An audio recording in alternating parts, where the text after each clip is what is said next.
Ahoy! Welcome to Panaloid's Comic Books and More, your favorite live stream where we talk all things comic books, including rumors, leaks, reviews, and in-depth creator interviews. I will be your host tonight, Jeremiah, alongside our producer, Kyle, and with two amazing guests. We have probably the Lincoln on my Mount Rushmore of comic book writers, Justin Jordan, and a fantastic artist within Chris Shehan. How are we doing tonight? Good. How are you? Yeah, I'm doing good. Before we jump in, I really want to call out both of you. One, Justin, you have Mr. Tom Waits, who I honestly will look up if I'm having a bad day to see just a beautiful, beautiful cat. You also have George. How is Tom Waits and George doing? They're good. George was just here, but she decided to wander off. But I would say, given how long this podcast is likely to last, at some point she will probably join me. So you will probably see her adorable. Oh, there they are. You probably the big blonde one is Tom, and the little brown one is George. They mostly get along in kind of a West Germany, East Germany sort of situation. Like, there's peace, but there's tension. Tom is 10 this year, and George is just turned 4. So Tom went a long time without any other cats. There is George. Hi, George. You going to get in on this? Yeah, you coming up? And so Tom, I found when she was maybe 8 weeks old. So she never learned how to cat in some ways. Yeah. And George, I don't know what George's life was because she was also a cat I just snatched off the street. Yes, come on. You gonna come up or are you just gonna? Yeah, there we go. Hi, George. And so I don't know what George's background was because she was a little older, but George will sometimes want to play with Tom, and Tom's like, "What the hell are you doing? What's going on?" So that causes some issues. But for the most part, with 4 cats, I can relate to that. Yeah. Now, Chris, you have 2 dogs. One named Jack, the other one Kirby. Yes.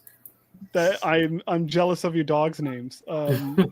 My wife has put Jack on the short list of baby names if we ever have children. We don't intend on it, but she likes the name Jack. And I told her the only way I would allow it is if the middle name could be Kirby. And she doesn't like that. So. No, you got to go. Tell her you want Danger as the middle name. And then you can negotiate back to Kirby.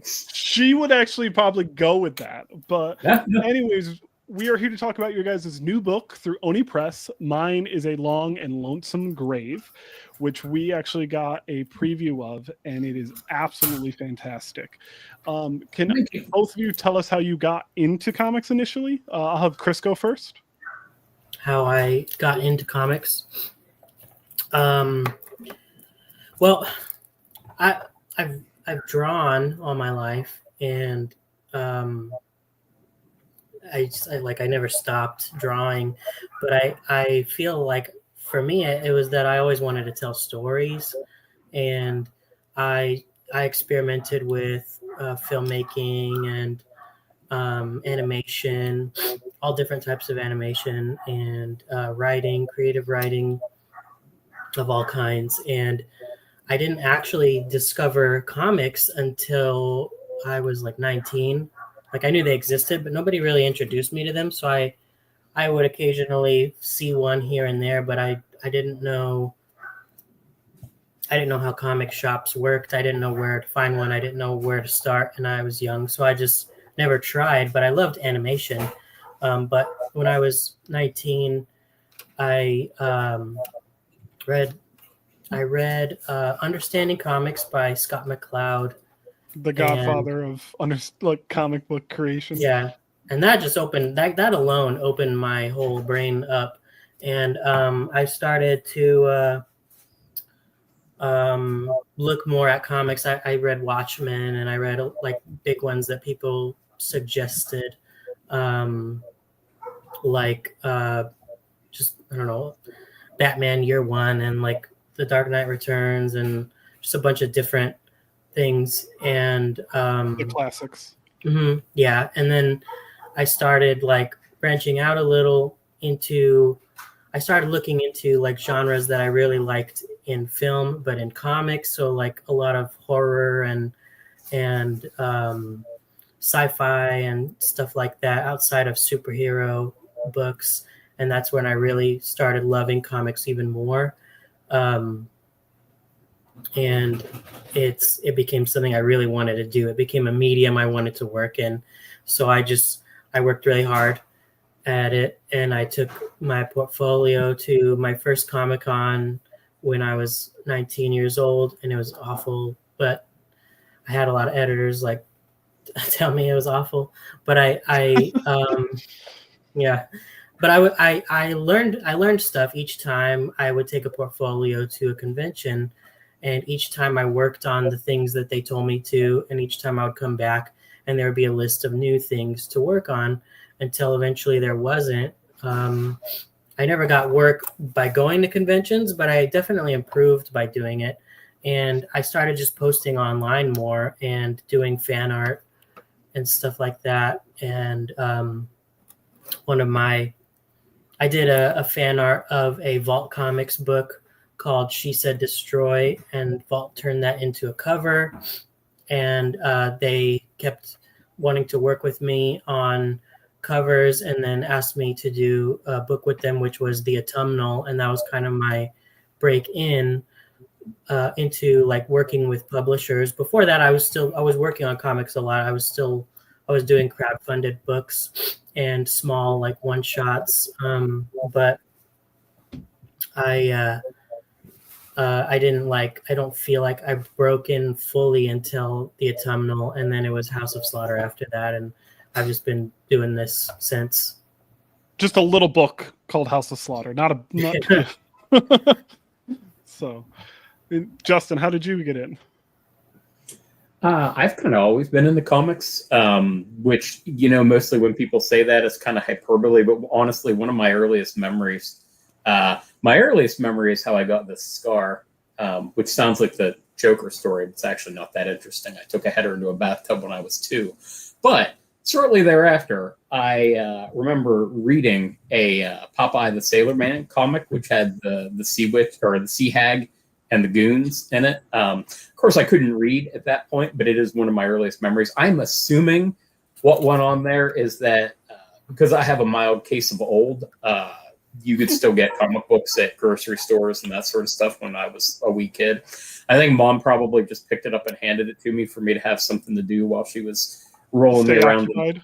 Yeah. And I never got away from it. I remember I went from that to reading the Electric Company magazine, which had Stan Lee's Spider-Man strip in it. And then I started picking up comics on the newsstand. But at the same time, I always liked to write, and actually, like Chris, I always liked to create and went through. It's funny looking back at all the stuff I wanted to do as a kid. I realized it was all I just wanted to create stuff. Like there was a point where I wanted to be like a geneticist because I clearly just wanted to create monsters. Bear in mind, this is like a 6-year-old version of what a genetic scientist does. And at one point, I wanted to be a special effects artist and all that kind of stuff. And I realized what I wanted to do was create, and the way I was best at that was writing. But I can't draw. And being from very rural Pennsylvania, like I didn't know anybody who had that thing or anything. And this was all mostly pre-internet. Like, so the internet was sort of like bubbling up around, but like, I didn't get online until I was 18, which was 1996. So it wasn't that weird. But like, I just didn't have an opportunity to do comics. So I never considered that was a thing I could do, despite it being a thing that I loved. But around about 2000-ish, I got on the Warren Ellis forum, but a lot of other people did too. And I realized, I could probably find some of these art people to actually do comics with. And I started writing and self-publishing short mini comics and stuff. I used to, I would do the comics and I would print them out myself and then staple them. And I didn't actually have a stapler that would like do the thing. So I had to flip it open, staple them, flip it over, and hammer the staples flat on each individual one. So they were very handmade. Which honestly, there's absolutely nothing preventing me from doing it, and I do sometimes miss doing that sort of hand stuff. When the situation allows, I like to go to SPX down in Bethesda, which is the Small Press Expo, and that is a lot of handcrafted comics and that kind of stuff. Well, most of which are much more better done than what I was doing, but I still admire that aspect of the craft. But after I started doing that, I started kind of pitching various projects and stuff, and that went on for 10 years until I found Trad, and we pitched Luther Strode to Image. One of the greatest comics of all time. Thank you. Said yes pretty much immediately, and I went almost pretty much out of the gate into having like a comic book career. A couple of months after Luther Strode came out on the stands, I just randomly contacted Valiant and talked them into letting me write Shadow Man. And at the same time, all right here. Yeah, that fella right there. Man, that's one of those books that I actually wish I would have another crack at. Like, I have this vague temptation to like call up Alien Books or whoever is doing it now and be like, you know what? Just let me write the book. I'll even do it for no price. Like, well, the new series, I believe, is going to be an anthology. So yeah, might do. Something to do. Yeah. It's my dream character to write eventually one day, but. So I've been whirring at it ever since. I realize I am coming up on. I may have passed it. I think I'm at 20 or 21 creator-owned series greenlit. They're not all out. So, and a bunch of stuff. It was funny. I just saw a post from Gail Simone where she was talking about writing 700 comics. I think I've published 350 comics, not including my self-pub stuff. But it's very hard to keep track. It's also one of those things where I realize I'm rambling. I get this thing where people were like, yeah, in Green Lantern New Guardians number 28, and they'll ask me this thing, and I'm like, man, like, what I don't want to say is I've written many hundreds of comics, and like the odds of me remembering one specific issue are not great, especially as I move into my dotage. So, So you don't want to talk about issue 5 of Shadow Man when Dark gets reintroduced? I will talk about no. Sadly, Shadow Man is burned into my memory. Those 9 issues that we did were, I think it was 9, 10. 10. You did 11. 10. You did the 0 issue as well. The 0 issue, yeah. So there were 10. Shadow Man. So that was a rough book to do as my first work for hire book. I could have done better, and some of that was just down to experience, but also some of it was like, it was all down to experience, but it was not necessarily even in obvious ways. Like, I had never really worked with an editor before, and now I know I like Warren Simons as a friend, but he is not the kind of editor I work well with. Like, now I can handle it. But like, because he will start talking at you, and it's just this stream of what about this, what about this, what about this, what about this. And as a baby writer, you're trying to accommodate all of these things, which is not his intent. But like, it's just like that, and it's that sort of thing. And then the second arc, so that second arc, it actually reads fairly well, but behind the scenes, every issue of the second arc, we had burned out our lead time. So like, whatever was written and drawn was basically more or less what was going to print. But every issue from higher above, what the arc was about changed. So I had to write each issue to accommodate a new plot while accommodating the stuff that was already locked in for print.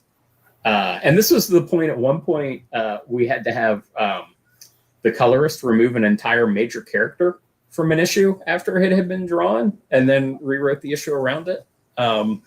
So the fact that it actually reads okay is kind of a minor miracle. Like, I occasionally reread it now. I'm like, I don't know how we pulled this off, but like, it's just one of those like, boy, that was difficult. And that's how I got into comics. There we go. Before we jump right into the book, we do have a comment here for you, Chris.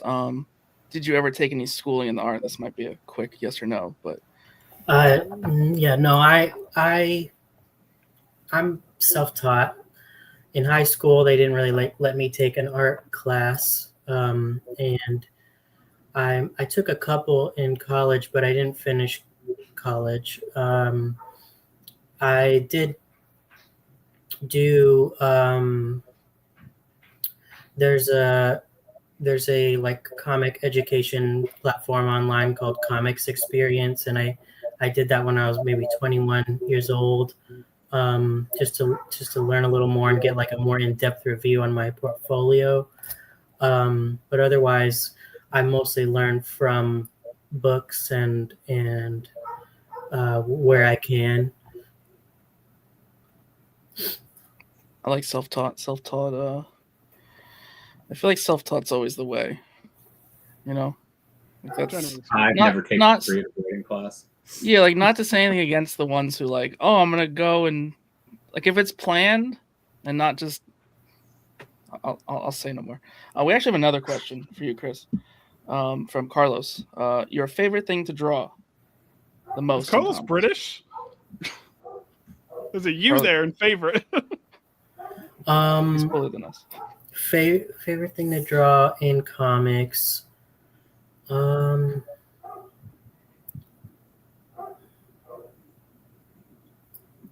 Probably skeletons and skulls. Okay. It's a good answer. I like it. Should have been cats and dogs, but it's okay. Yeah. All right. So let's get into it. I know Jeremiah said it, but we did get to read the book early, and I thoroughly impressed.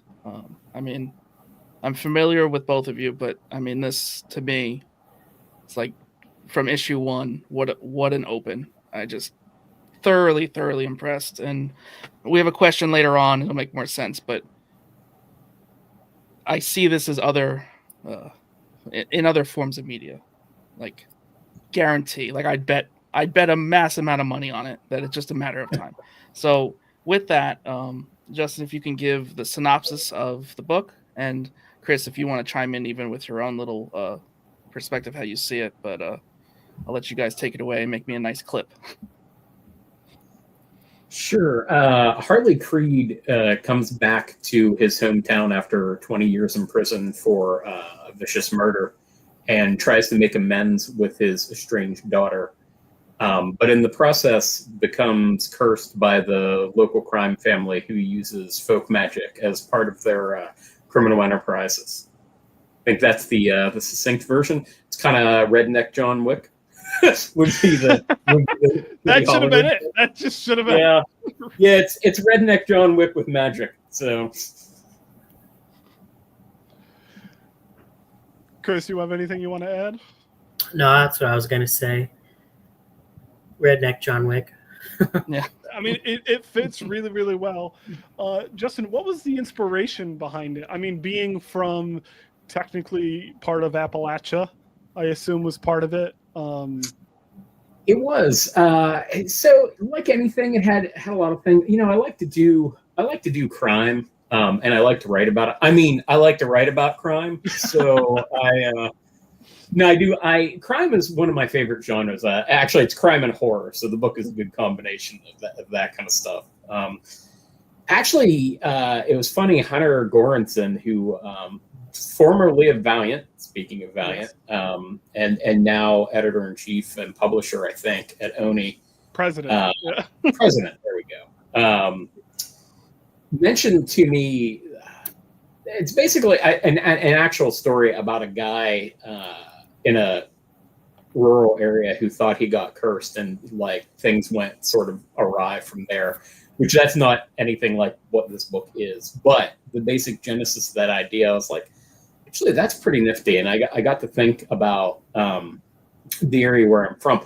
Yeah, so I literally grew up on one of the Appalachian Mountains, on the side of a mountain. And it's interesting because, you know, people didn't think of it as folk magic, but like I realized like my grandfather would do like dowsing for water with a stick, and like there was this thing about like if you got like a burn, you would say a verse from the Bible and blow on it to like blow out the fire, and like stuff like that, especially amongst the older generation. And I was raised by my grandparents. Like that was still very much a thing. That was like a sort of living kind of folk culture that is sort of waned, you know, by the time my generation came around. I don't know that anybody my age that I know kind of picked up the slack and that sort of thing. But like that was very much like a thing of the culture. And then there's also just sort of this being out in the woods has its own unique kind of thing. I think Blair Witch, which, you know,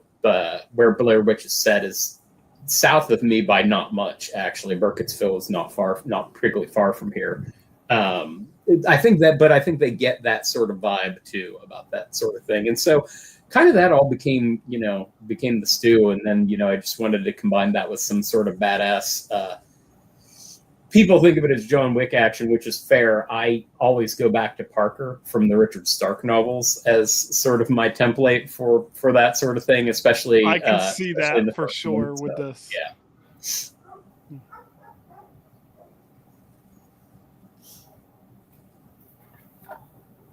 Chris, can you walk us through your process in designing the characters like Creed and his daughter and the Weavers? Yeah. So I like drawing sad old men who refuse to die. And so that really came easy to me. I don't know why. Aesthetically, you know, the more lines on their face and the sad, heavy brow, that's fun for me. I'll draw these types of archetypes forever.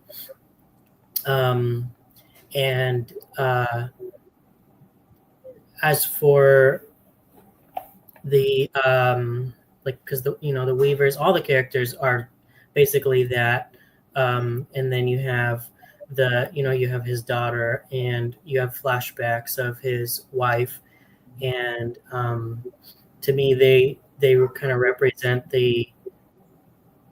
least the way I am depicting them is like the sanity. They don't have as many lines on their face. They aren't so angry. They're a little more level-headed. Softer. Mm-hmm.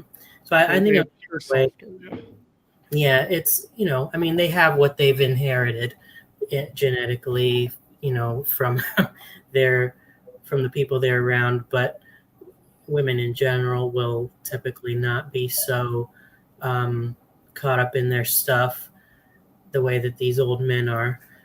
And so I think of them like that, and I try to contrast them that way. Just sad old men who refuse to die. Also with an incredible hairline to boot. Yeah, you gotta have that. You gotta have that in some form. The only forehead lines. The only bit that was slightly distracting to me was the first few times that Creed shows up with that awesome ass hairline. I really find it cool the way, because it looks like he was somewhat. I'm working there. I'm making. You're my getting way there. You're getting there. Kyle. It's a slow burn since like 19, but I'm slowly getting to that. Yeah.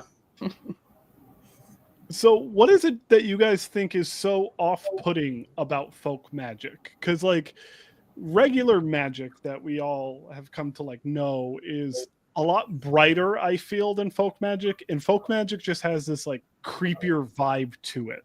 And you totally get that in the pages of this series. So I'm curious what makes you guys think that it's so much more powerful than if you were to have done just traditional magic? I think it's funny. I have another book out, Zero Ghost, which is also literally criminals and magic, but it is the complete opposite approach. It is the much brighter, much more rules bound RPG kind of version of magic.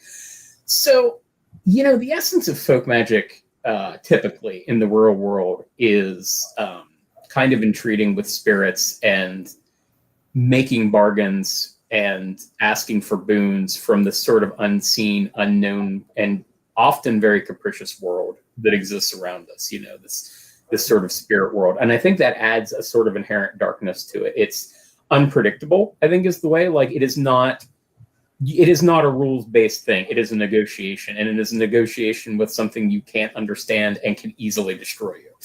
I love that explanation. I fucking love that explanation. Holy shit.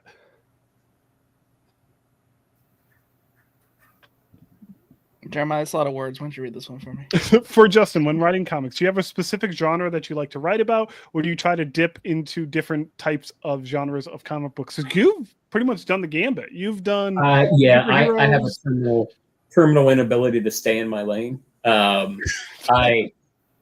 It's one of those things, like, from a career standpoint, it probably would have done me better to stick to action and like horror, which I do love doing. But like, yeah, I've wandered into everything at some point, from YA to all that. I still haven't gotten to do a romance comic yet, which I still would like to do.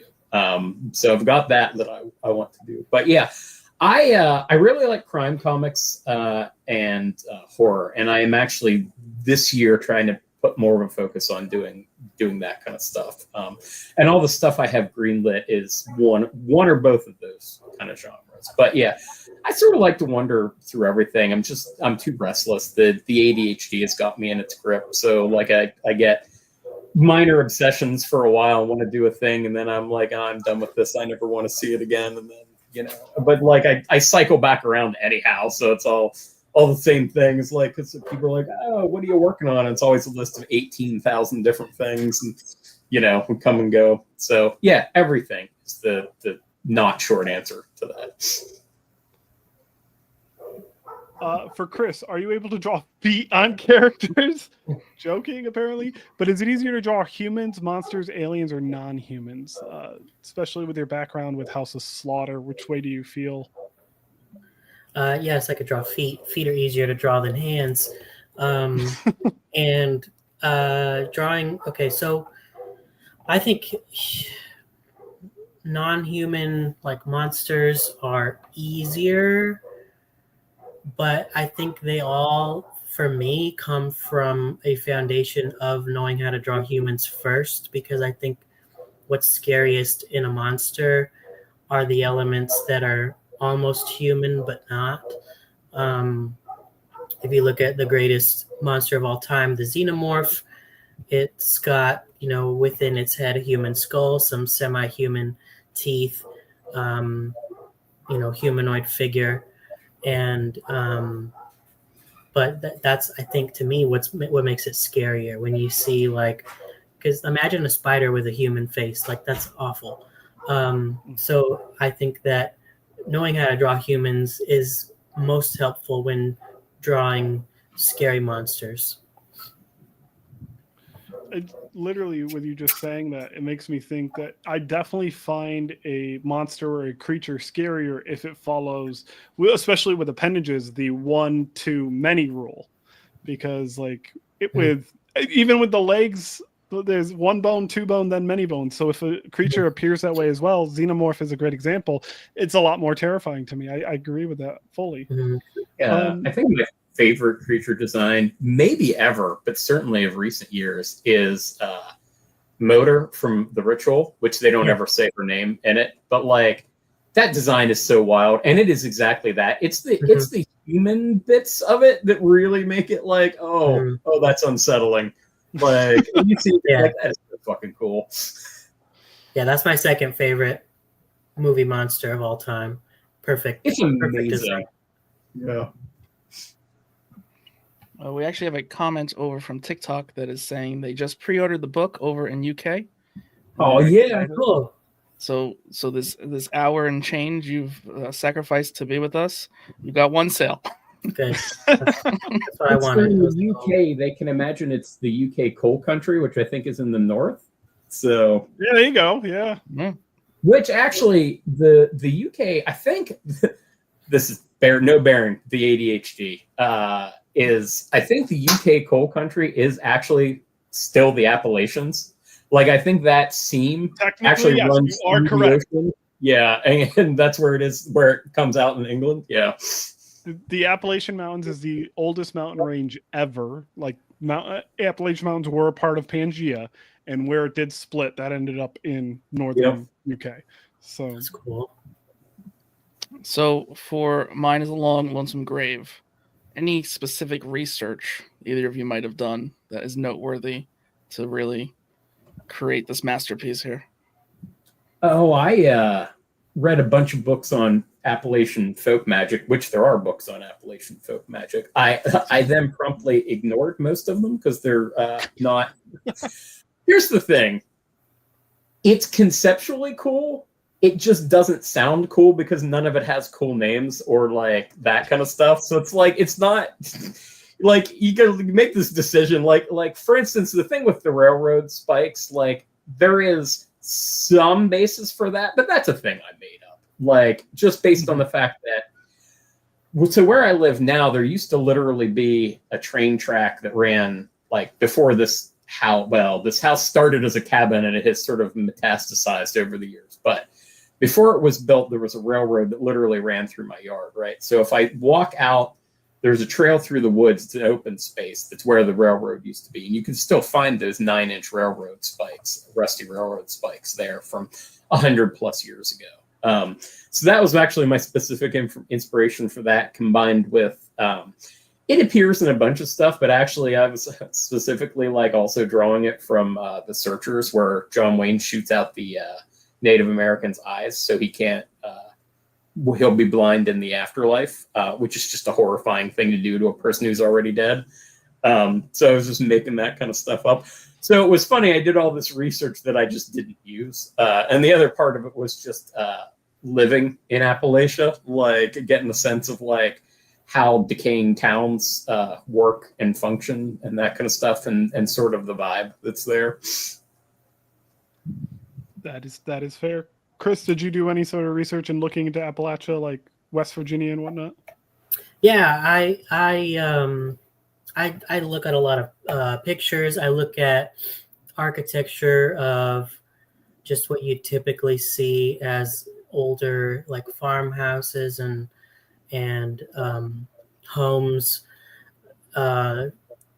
stuff like just roads. I'll go on like Google Earth and go into Street View and just kind of explore any of the roads that the Google car has gotten, just so I can get a feel for that.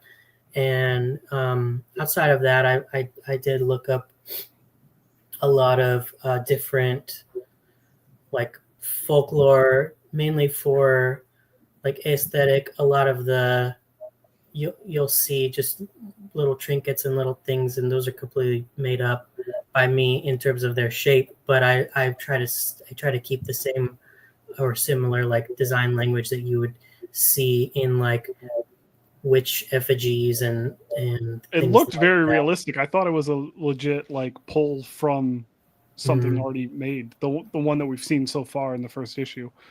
So well done with that. Thank you. All right, let's talk about some covers here. I will just pop them up, and you could say something cool about each one, and we'll compliment them, especially this one, which is blocking Jeremiah. Jeremiah, I need you to. I'm okay with that. So this is cover A. See that wonderful hairline? There's that hairline. We got a cover B. Oh yeah, there's them railroad spikes. That's is that Matt Roberts? Yes, that is. And yeah, I don't want to give spoilers, but railroad spikes for sure. We have. I thought this was Latour when I first saw this. I thought this was Jason Latour, but it's. I don't believe it is. It's Ramsey. Okay, yeah. I love this cover. Yeah, this one's nice. Then we have a 1 in 10. Jeffrey Allen Love. Always black and white. I always fall for the black and white. And then we have the 1 in 50. High incentive variant and a hell of a one to get. Wow. And then I also I found somewhere on the internet, number 2, also by Ramsey. I found it. I don't know. That's all I know. I found it. If it should be there or not. I don't know. Now, I apologize for my ignorance. Chris, did you color this as well? The interiors, no, but I colored my cover. Yeah, I color all my covers. Yeah, because the colors in this book, I want to give credit where credit is due. They were spot on to what I feel for Appalachia for sure, and especially your cover as well. It has that dirty, dark, like sunken kind of feeling the first time you see it. So, yeah, that black and white cover is really, really dope. So for Mine is a Long and Lonesome Grave, what are you guys most excited for people to experience with the series? Oh, I think the curse. I think the way the curse starts to eat Harley and the world around him is a sort of metaphor for decay is pretty neat. And the more Chris is drawn, the more that I dig it. And we've got that cool. I've fallen mildly in love with that cool glowy eye sort of effect thing. So I really like that in. There's a movie called We Are Still Here, which I don't know. A lot of people like. I didn't think it was a great movie, but it has these burnt ghosts in it that are pretty dope looking. And then also, my favorite horror movie this year was Cuckoo, and the creature in it has these faintly glowing eyes. It's mostly wearing sunglasses, but you can still see these two red eyes sort of glowing between it. Just thought that was a cool effect. But yeah, I think that whole aspect of it, I think people are going to dig, and I'm excited for people to get a chance to sort of immerse themselves in that aspect of it. Yeah, I agree. I like my favorite part is just drawing anything that has to do with the curse, any of the visualization, anything kind of gross and goopy that you'll end up seeing has been really fun for me. That's kind of just those are the very turn my brain off moments. And just let it possess you. yeah. I don't know. I like drawing creepy things. I could just go. It just happens, and I like not knowing really what it means. It's just kind of a fun exploratory visual thing for me. Now, how many issues are we expecting to get out of Mine is a Long and Lonesome Grave? 4. Okay. So it's short and sweet. Mm. Well, it's the opposite. But it's short. Short and brutal. Short and sadistic. Get that alliteration going.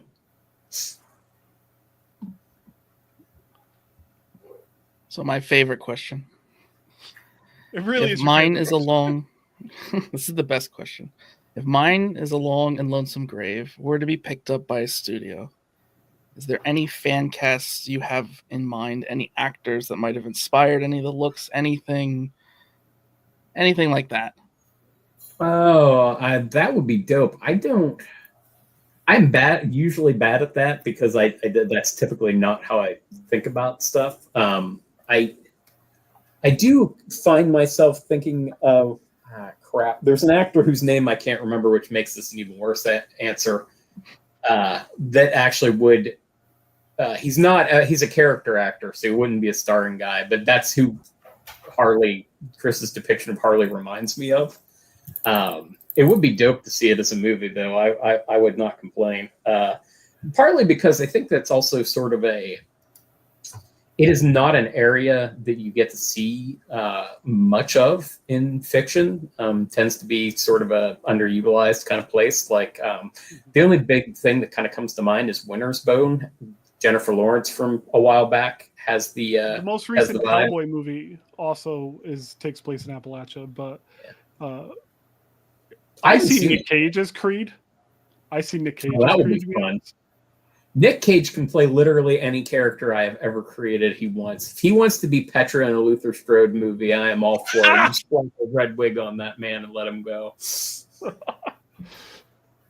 I think the thing I love about Nick Cage is no matter how bad the movie he is, Nick Cave is obviously giving 100%. Like, he has never phoned in anything in his entire life, and I love it. Yeah. He's often great too. Like, he is. It's like one of those, like, man, sometimes his choices are weird, but he's always committed. But sometimes they're really good. Like, he sometimes is really great in things. So even, still. So yeah, still to this day. Chris, do you have anyone in mind that you would like to see in the movie? I've thought of Jessica Chastain as his wife in the flashbacks, but I really like the Nick Cage choice. That's actually really perfect. It's got that feel, and like when he does serious super well, and I feel like this would be like perfect. Like his facial features, especially with the glowing eyes. Hairline. Yep, exactly, the hairline. Yeah. I'll ask just specifically Chris this question, because you haven't been in comics as long as probably anyone else here on this podcast. How would you pitch this to a non-comic reader? How would you get someone to pick this book up for the first time as their first comic? Mine is A Long and Lonesome Grave. Well, I'd go back to what we mentioned earlier, that it's John Wick in Appalachia with, folk magic, because everybody loves John That pitch Wick alone. Yeah. Yeah. And you get it's easy. You can start at 1 and at 4, easy. Get you into comics. You've never touched a comic. It's really easy to jump in. And it will lead you toward more comics as well. So I think that's a good pitch, because everyone knows John Wick. Most people like John Wick. So it's yeah.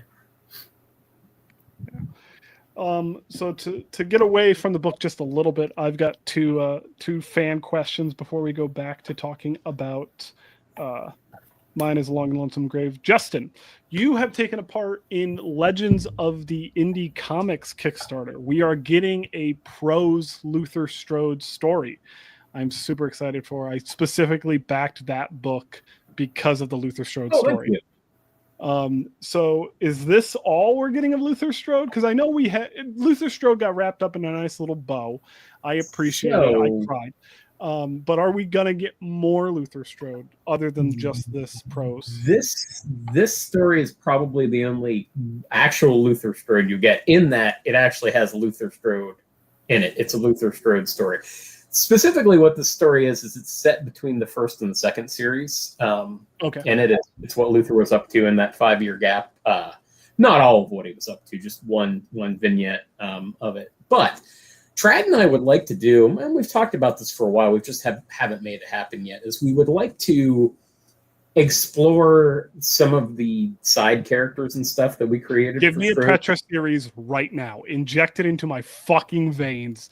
Petra, Shooter, from third series. We would like that kind of stuff. And what we would like to do is Trad and I would write it, but we would find an artist who hasn't broken through yet and let them do the art on it, because that Strode was how we broke in. So we would like it. We would like the spinoffs to be how other people would break into the industry and get their first professional thing. It's just a matter of making it happen, I think, is the thing. So that is part of my 2025. Like I would like to get that moving. So it's just for me, part of it is finding artists is trickier than it used to be, who are not already professionals. Like finding actual pros, just because of where I'm at's pretty easy. But it used to be. So when I found Trad. I say when I found Trad. While that is literally true, it is also abundantly clear that Trad would have gotten into the industry immediately with or without me. So I just attached myself Remora like his talent and rode into the industry with him. But that was back in the days when DeviantArt was pretty ascendant. And the good thing about DeviantArt was a lot of pro artists had DeviantArts and they would favorite things. And if you went out the favorites, like if you went to their favorites, like that daisy chain, I found that people tend to favorite people that were as good as them or in that ballpark. And if you started with somebody like Ryan Otley or whoever and looked at their favorites, if you went out a couple, you would get people who were Ryan Otley talents but hadn't broken in yet. and you could do it. So like I had actually come across like James Herron that way before, it got published. Like he started getting published before him and I could approach him about anything. But like, so that used to be much easier. Now stuff like Instagram and stuff just does not make it easy for me to find artists and that kind of stuff. So doing the talent hunt for it will be a challenging part of it, and it's that sort of thing. And the other part of that is like, I also, when we do it, unless we find somebody and just approach them about it, which we may, but if we were to open it up to be like an actual like talent hunt in terms of like show us your portfolio and stuff, I also want to give everyone that sends us something feedback, but like the odds are that's going to be a lot of people. So like overwhelming. Yeah. there's that aspect of it. And also like, it's this thing where like, I want to be encouraging and helpful, but like also like just real talk, 99% of people won't be good enough. And so it's like, I don't want to make people feel bad, but like, I also am honest. So it's like, honest in the sense of like, I don't also want to be like, yeah, this is great. You're almost there, buddy, when they're not, you know what I mean? Like, I don't like that either. So that has made it easy to procrastinate would be the shorter version of that. So, but we do want to come back to that. And then we've also, unsurprisingly, we've talked to people on and off over the years, including recently about like, like Luther Strode and film or television and that kind of stuff. And so we've also talked about like, Trad and Felipe and I this year at New York Comic Con all got together and we actually had a pretty good talk about like if we were to do like a Luther Strode television show, what we would do with it and stuff, and how we would kind of remix the original material and what we would expand and all that kind of stuff. And so that kind of stuff. So yeah, Luther and Petra's story is done. More Luther Strode universe stuff is something we would like to do.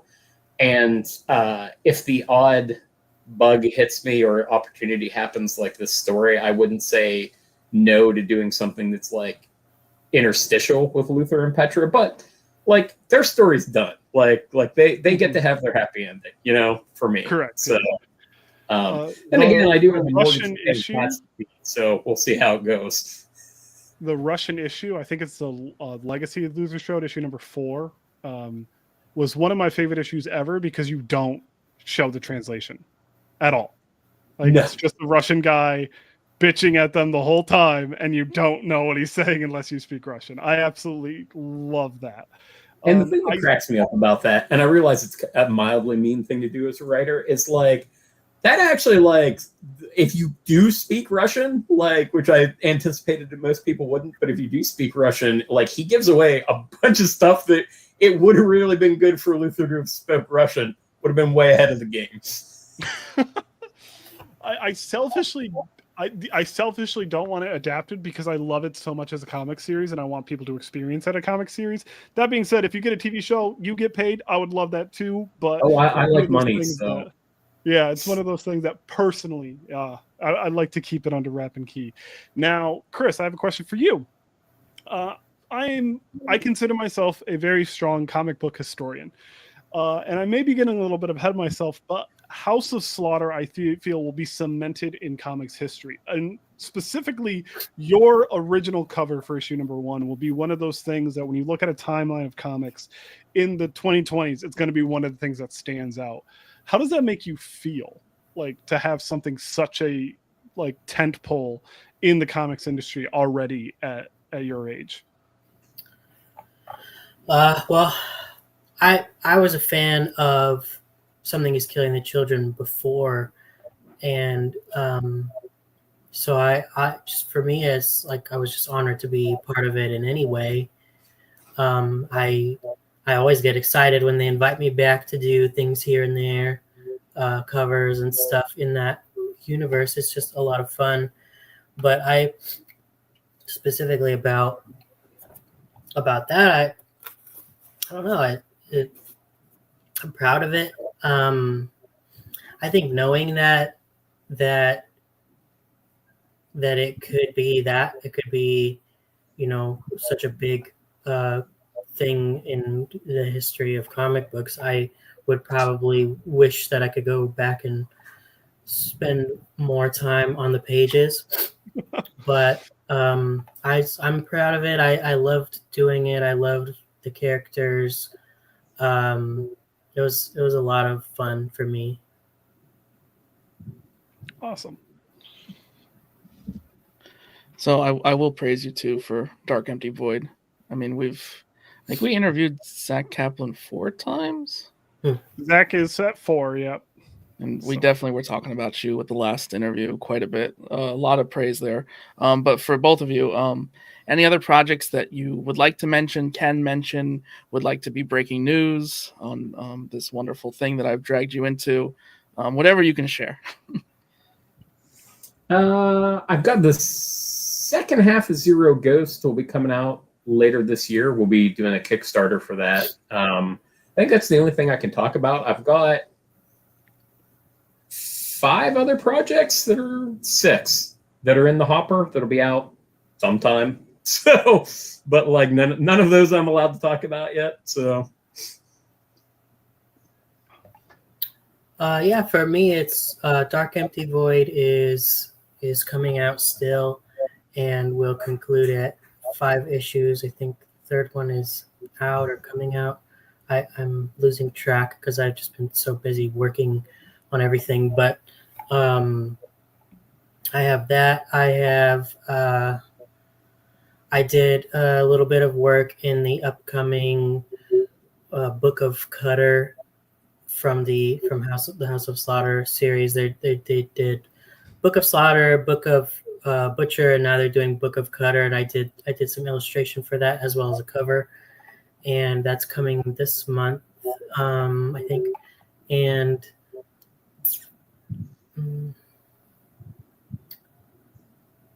I think that's everything that I'm allowed to say. I love how we always have embargoes. Yeah, I have a lot of cool stuff that I can't talk about. A question that I completely spaced on asking earlier, so this will be a better clip. So what made you guys choose to go with Oni Press for Mine is a Long and Lonesome Grave as opposed to Boom or Image or Vault? well, I had worked for everybody else, but I hadn't worked for Oni, and I needed to check them off my list. So once Hunter got in there, no, for me it was I've been friends with Hunter for a long time, and when he took over at Oni, I reached out to him and was like, I'm always looking for a place to do books, which is true. I'll work for everybody. I'm a hoe like that. So since him talking about that podcast actually was what kind of generated the thing, it felt only right to do it there. So fair enough. Where can we keep track of Mine is a Long and Lonesome Grave? Like, where are you guys posting it on social medias and whatnot? Where can people follow you? You can follow me at Justin Jordan Comics at Instagram is probably the easiest one. I'm my other side business that I'm starting up is Deather Comics here and there, especially at Blue Sky, which is a kind of comics education hub and resource thing that I'm building. So that's probably it. I am less social media-y than I once was, just because they all keep turning out to be bastard-covered bastards with bastard filling. So for me, I'm everywhere. I think. I mean, I'm on Instagram, Twitter, Blue Sky. I think I post more now on Blue Sky and Instagram than anywhere else. But they're all Chris Shehan art, all one word. You can find me everywhere. But if you want to see where I'm posting the most, it would probably be Blue Sky and Instagram. And what is the FOC for Mine is a Long and Lonesome Grave? 120. 120. So make sure that you tell your local comic book store that you want all 4 issues of Mine is a Long and Lonesome Grave. Make sure they order 50 copies so you can get the 1 in 50 incentive variants because they're beautiful. Any last words that you gentlemen would like to say? Thanks for having us, and thanks for the kind words about Mine is a Long, Lonesome Grave. And I really hope that people give it a chance and check it out. I'm very proud of it. Chris has done insane work on it and made me look like I'm competent. So I'm always happy about that. Yeah, same. Just thank you so much for having us, and I am very proud of the work. So anywhere that you want to find me and follow me and get any of my books, I appreciate it. Either way, I appreciate anyone just even taking a look at my work. Well, thank you both. And with that, we're going to conclude. Can't praise the book enough. For anyone here, please do the FOC and pre-order. We're very close. Call the shop tomorrow. Don't wait. Not the next day, but tomorrow. And yeah, thanks, guys. And we'll definitely do this again very, very soon. Thank you. Thanks, guys.